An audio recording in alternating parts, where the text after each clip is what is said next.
Cruz. A lot of people are torn between him and Trump, and there seems to be some sort of divergence now between their two camps and the way they're treating each other. I wanted to like Cruz because he went to Harvard Law, is very impressive. I love the way he stands up and ticks off everybody in Washington, love that. But first I had to not support him because he's not natural born. Trump is right, he was born in Canada. So Obama, if he had been born in Kenya, he could be president? No, you can't be born outside of the country. I wrote about it in a column called We're All Ruth Bader Ginsburg Now. Lawyers I trusted lied to me about it, and then I looked at it. They shouldn't have forced me to do legal research because it's even worse for anchor babies than I thought. No, if you're born outside the country, unless you're the child of an ambassador, or certainly even more strongly, John McCain, the child, unless I was going to say, yes. No, he's totally natural born. Now that I've read, natural born citizen has been around for 400 years. Now I've done the research, absolute, and the Supreme Court has ruled on it a million times. If Congress has to pass a law to make you a citizen, you're not natural born. Anyway, that's when I gave up on him. Then I was kind of hoping for Scott Walker. And then Trump came along. And I don't know if you follow me on Twitter, but I was trying to avoid saying anything, other than the fact that he's not a natural born citizen, about Trump, or Cruz. And then I saw him on Megyn Kelly on whatever night it was, Wednesday night, Tuesday night. And it was just outrageous lies, like Clintonian lies about Trump's position on Obamacare. And look, Trump can be nice, but I'm the bad cop. I really hate that stuff. That's why I hated the Clintons. I don't like liars. Nice guy? Pardon? Trump's the nice guy? In South Carolina, he's pulled all his anti-Cruz ads. It's really? all positive ads. And by the way, I emailed his guy and said, you've got to go after Cruz for this, because most people who watch Fox think of it as our network. No, they're open borders. The plutocrats I was talking about in that speech, that's Rupert Murdoch. They are the official anti-Trump network now. MSNBC is fairer to him. And so people watch Cruz talk on Megyn Kelly saying Trump is for socialist medicine. And he said it over in the debate. He said, if you're not for socialized medicine, you're heartless. He did not say that. It's crazy. It's just a lie. And so now I sent out a whole series of tweets yesterday or the day before, whenever he did this, denouncing him for being a liar. Also, he can't possibly win, not in a million years. Cruz can't? He's too quiet. I was actually saying the other night when he won Iowa that my biggest issue for him is, while I agree with everything he says for the most part, it's fairly generic. And the very second he comes up and goes, God bless America. Yeah. So a concern that was raised by Rich Lowry in his talk was that when Trump becomes open to the general election, he'll revert into a more moderate stance in an appeal to the left. He's already getting Democrats with every position he's in. In a way, having all the other idiots like Rich Lowry attack him, that's probably helping him. No, the thing with American jobs is so big. Since Trump has announced, everybody's noticed this. You're at a sort of homogeneous environment. Nice, upper middle class, beautiful young people. I'm not saying I'm hanging out, in the hood, but I am mixing with a lot of different people. And these blacks love him. Do you think the immigration issue is the particular reason for that? You've got people coming in taking unskilled work. Huge part of it. Blacks also like that he brags about his wealth. Everything we think is kind of tacky. They think finally a white person who knows how to have fun with his money. They like that. So I guess quickly jumping over to the Democratic side, Hillary Clinton has been doing better with... Trump will crush her! Oh, please, God, let it be Trump. It'll be so fun. How do you believe that he would match up against Bernie Sanders if, on a long shot, he were to succeed? Either one. Crush. The thing that worries me the most, and I still think he wins, is... And I don't know how they do it, especially without leaving really bad feelings with the Sanders supporters and the Hillary supporters, is somehow if they try to move Biden in. He would be the toughest one for the Democrats. Hillary, and now she's jumping headlong. Have you seen, she's talking about, the Black Lives Matter stuff and in her speech the other night about cops killing young blacks? No, Trump just comes out, he's the only Republican, Cruz would not do this. Trump is the only Republican who just comes out and says, I support the cops. Not this BS about, there's some bad apples. There are bad apples every place. Why do you only say that about the cops? They're under attack. And you'll have 50% of blacks voting for you with that. They know they are more at risk from other young black men and not a white cop. They know. It's the ethnic activists, it's the Al Sharpies who pretend, oh, we're so afraid of the cops. No, they aren't. They're afraid of other blacks. And Trump knows that. He really has a good bond with them. And Hispanics love him because they want their wages to go up too. It's amazing the appeal this guy has.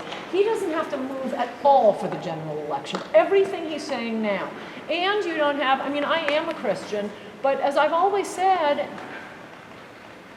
you know, nobody's ever checked with the evangelicals on whether we insist that you be exactly like us. Nobody's ever asked us. The New York Times keeps telling us, well, they're not going to like Donald Trump because he's been married 3 times and he's secularist. And you know, evangelicals are out there saying, no, actually, nobody asked us. He will protect us. He will not sick the ACLU on us. And evangelicals like him, the military don't care that he made fun of John McCain. After he did that, he had to hire. They just want someone who will respect them. You don't have to have been in the military. You have to respect the military. And every other Republican is always, they're trying to be, and I love that he brags about his wealth for not only because he's getting the black vote, but these guys with their humble origin story, the mailman, the bartender, my father was a drunk. Again, they think they have to be the voter. No, that's not what the voters want. We want someone who likes us, and it's clear. And Trump brags about how rich he is, but working class people know he cares about me, and he's going to save my job. All right, so I think you talked about his broad base of appeal here. You just mentioned a very large number of demographics that can go for Trump. In light of the recent New Hampshire primary results with Trump and Sanders in particular, in the now more likely event that we see Michael Bloomberg decide to say, screw it, I'm all in, how do you think that affects the... Helps Trump. Totally helps Trump. And by the way, that's why I think he won't do it. Because he's going to take a poll first. And I don't know, maybe he could get... At cocktail parties in New York, they may like him. Even the Democrats in Mississippi, when they find out he took salt off the tables. Come on, who is this nut? I want my big gulp. Exactly. How is that going to play in Oklahoma? Come on. He's anti-gun. He's pro-open borders. Totally pro-open borders. He does not take one vote from Donald Trump. I think one of the most effective things Trump has done with this campaign is tie the issue of illegal immigration with national security, particularly in relation to South American refugees, first off, and also refugees from Syria. Yes. Do you think... Yes. Why do you think that the media is so resistant to the idea of a temporary ban on Muslims in this country? Wasn't that fun? That was the funnest when he did that. And I had to do something. I think it was my birthday. Yes, that was what the title of my column was. Happy birthday to me. When he did that Muslim ban, and I had TV and I had dinner with my friends. And all I wanted to do was sit home and watch MSNBC. It was the happiest day of my life. It was as if he had flown 2 planes into the World Trade Center. Well, he's got to pull out. Did you hear what Trump suggested? And then his poll numbers go up. They're hysterical. They have no sense of what normal people are like. Yeah. Oh my gosh, he's a genius. And I would add, I was telling Courtney this, of course he's not here right now. It looks like he's shooting from the hip. I'm convinced he is never shooting from the hip. That is all an act. He thinks everything out like a chess master. It's interesting. I wrote about it in my paper I wrote from Trump. This was back in November I wrote about it. I went back and looked at his announcement speech when he announced way back in June when he got all the flack. And even back then, he's tying national security to illegal immigration. And even talks about Middle Easterners coming in across the Mexican border way back then, when no one was talking about that. And so I remember thinking that. I remember watching. It was actually the night of the Paris attacks. I remember thinking. Did you see my tweet that night? I don't know if I saw that, but I remember thinking. You can wait and count the ballots, but Donald Trump won tonight. That's what I remember thinking. I remember thinking this is only going to help Trump. And so many people were saying, "Oh, national security is now about to become the primary issue. Trump's not good on that." He's the only one. He's the only one who says no. It's crazy what we're doing. And it's crazy how public dialogue has been so switched away from common sense, that the one man who comes along and says the emperor has no clothes, it's no wonder he's killing in the polls. And it's not true, though I love that he's getting white, working class support, but they're just trying to demean Trump supporters by saying that. My friends, by and large, are doctors, lawyers, comedy writers in Hollywood. 100% go Trump, go. Yeah, I remember looking at the New Hampshire polls. I think he, polled pretty well across all demographics. It wasn't a particular class. Some he admittedly did better with, but the way the New York Times wrote it up, they were claiming, and he did, least well with the highly educated. Yeah, he still won it. Yeah.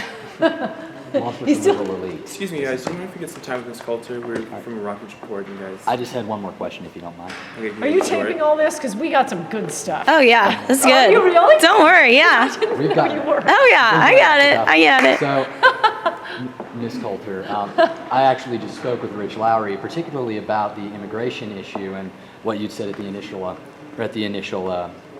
in the beginning of your speech about how it came down to the 1965 immigration reform. Yes. And he didn't disagree with you that immigration is a major issue and that the particular act in question was God's greatest gift, the Democratic Party. Yep. So where he drew the distinction was the singularity of the issue in terms of how important it is in the national sphere. He painted you as a single issue spokesperson. Absolutely. Okay, so you embrace that. He said there's a lot more to it. Certainly, Trump has been able to ride this issue all the way to the top of the polls and stay there. Is there more to it than just the immigration and the basic nativism that we're seeing in the Trump camp, or is it that? I just want to get you out of the idea that immigration is just one of many issues. Who votes determines every other issue. How are you going to overrule Roe v. Wade if you can't elect a Republican president?